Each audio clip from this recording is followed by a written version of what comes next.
Hi. Hey. Okay, I'm live. Is it working? Can you hear me? Is it working? Can you hear me? Um. Can you hear me? This is Zoji, and I'm just doing a very quick random stream from the DJI Pocket Free, which I'm just trying to see how it works. But let's see how it goes. Anyway, I've got the chat on my phone, and I have the stream on my thing. I'm just gonna do a quick walk around, and I don't really fancy streaming for too long because I've already streamed today, but I did want to practice streaming with a DJI Pocket. Let me just get my bag on. See what the quality's like. What do you guys think about it? Everyone, here I am streaming from Zoji, as you can see.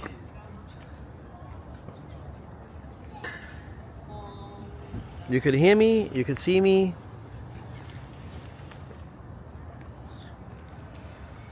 How does it compare to my previous stream? That's a question. That is a question. Maybe I can connect this to Prism also, I don't know. It looks okay, it looks relatively stable.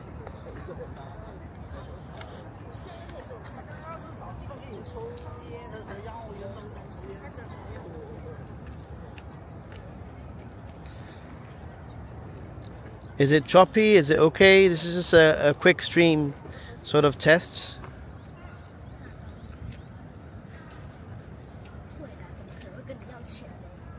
What do you think, guys? Yay or nay? Less interruption than the last stream. I mean, this is a good spot though. What was the last stream that I did from when I was here? Oh, this is also lower quality. It's 720. Because I think it's 720. Maybe you could tell me if it's 720 or 1080p.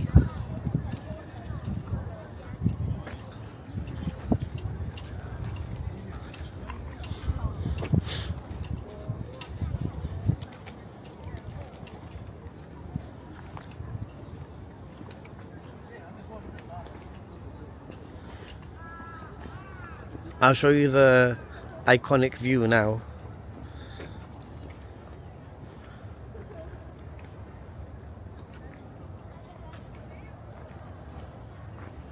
It's okay. Is it 1080 or is it 720, guys?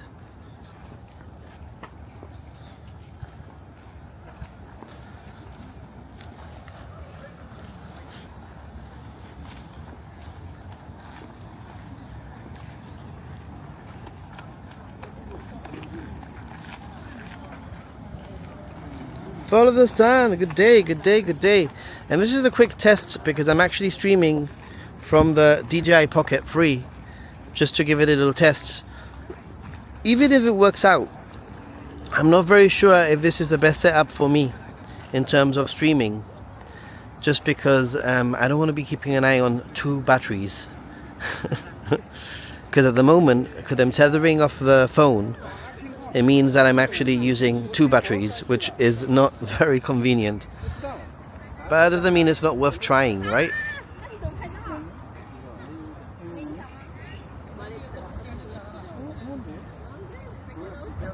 $720. Okay. The other one that I did with Prism was 1080. Maybe it was just a little bit too much. I need to try and do a stream from the Pocket with 1080p. See how it works out.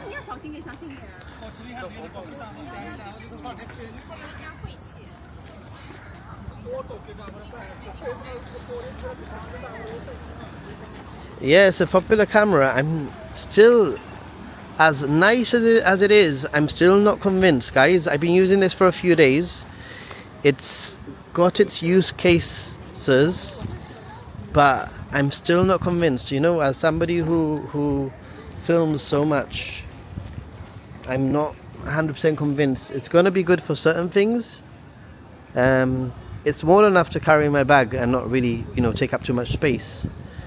But I'm totally honest with you. It's a really good camera, but it's no way a replacement for the gear that I have, and that's the problem. It cannot replace what I have. So that is the issue.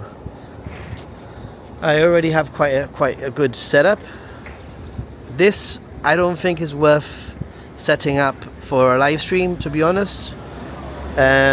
Just to use the extra battery and all that.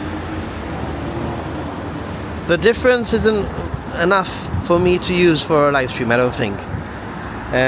It's warm. I could tell that the battery's gonna not last as long as I want it for like vlogging or filming myself.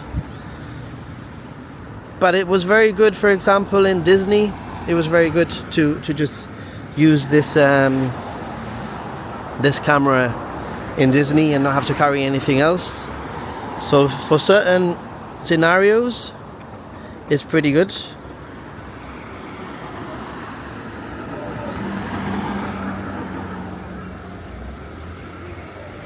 I have a ZV Mark II. What is it? Sony ZV Mark II, and it's actually comparably, it's very similar in size in a way. I don't know, I'm just trying to figure out how to use this.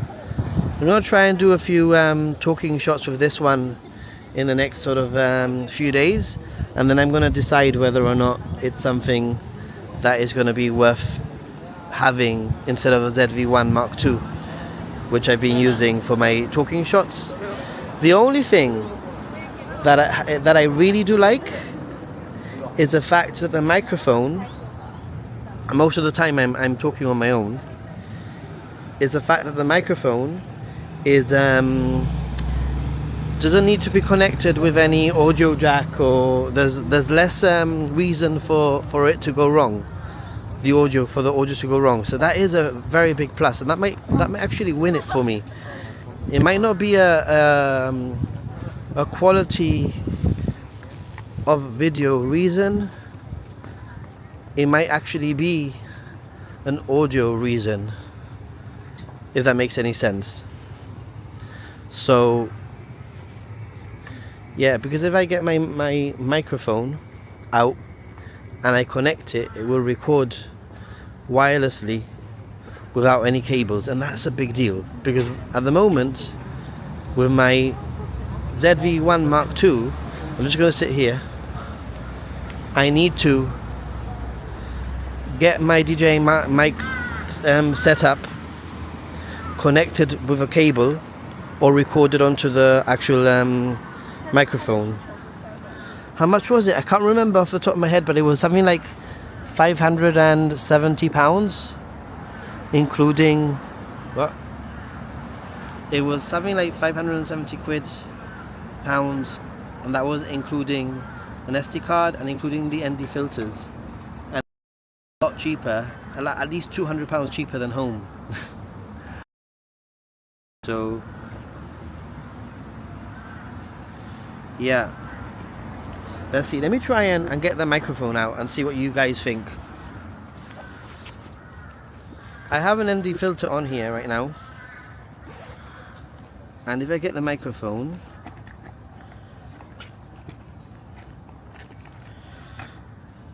and I turn it on,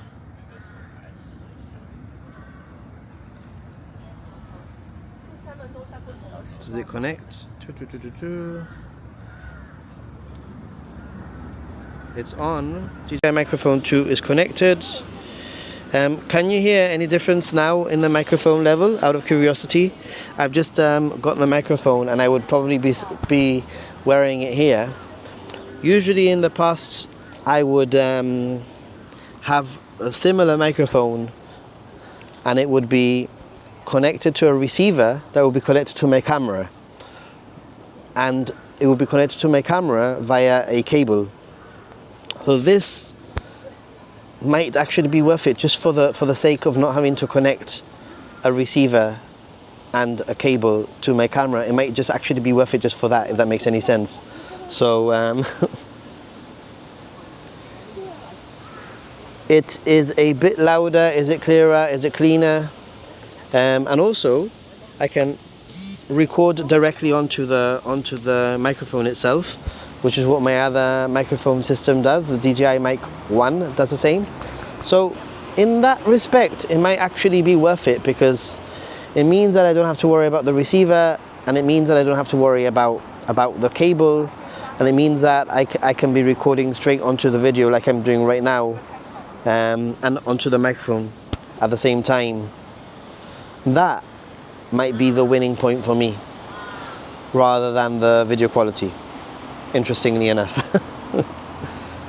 Anything that makes it easier for me, with less reasons for interruption or error, that's for me the winner. It's not so much about quality, it's about less error.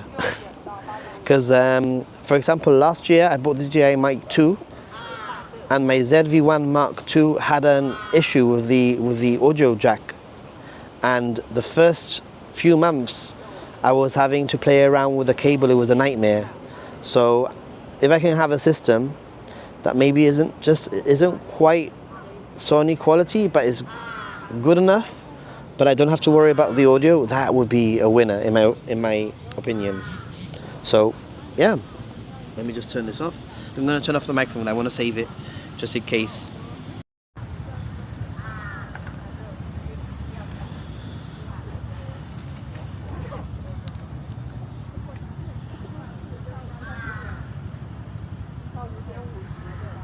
Yeah, it removes a lot of the background noise, because I've turned off the microphone, because it has a dead cat on it, like a little fluffy thing.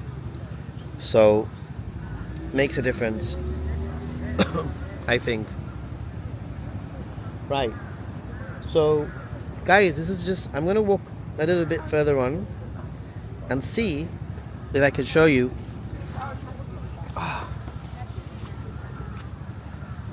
on the way to my hotel.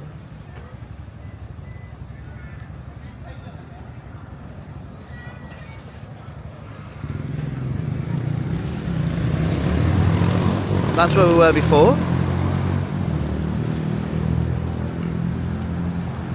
And I'd probably want to have a look at how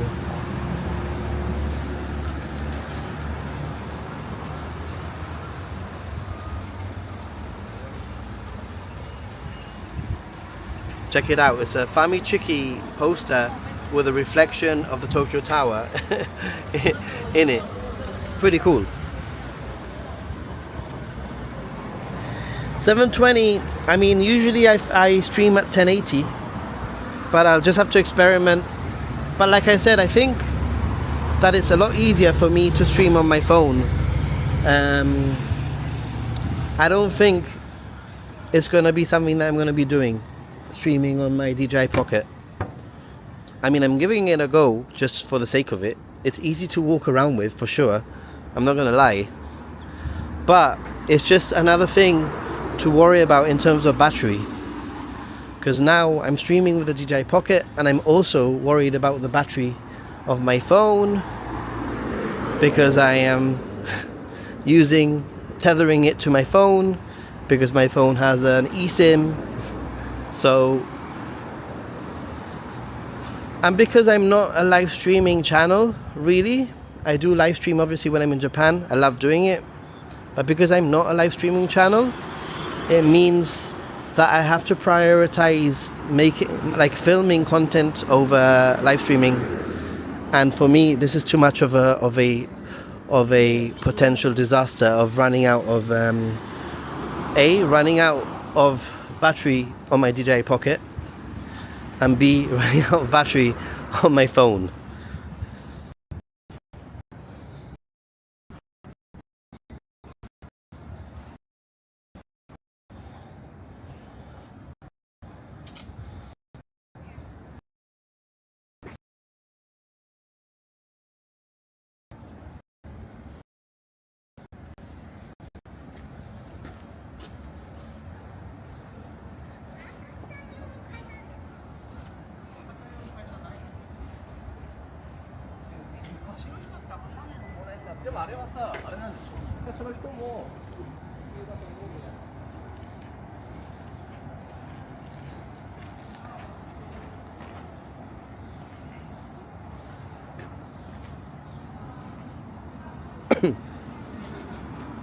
Is buffering a little bit now? Okay.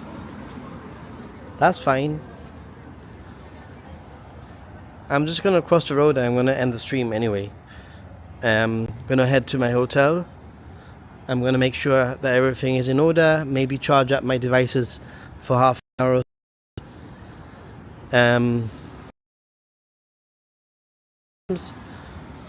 Have a little bit of a rest, assess what I'm gonna do in the next 2 or 3 hours before I meet my friend. Yeah, that's my plan.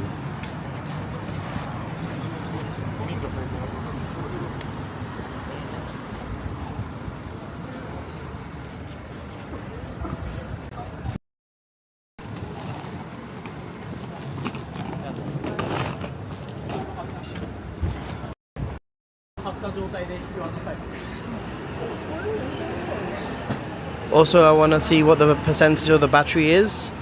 It's been a 17-minute stream, or probably a 20-minute stream by the end of the stream, and I'm just interested to see the battery was at 100%, and currently, sorry, 25, more or less, for every 20 minutes. So that means that I could 1.5 hours, which is fine, but then I'd end up with no battery, if that makes any sense. So I need to think about that.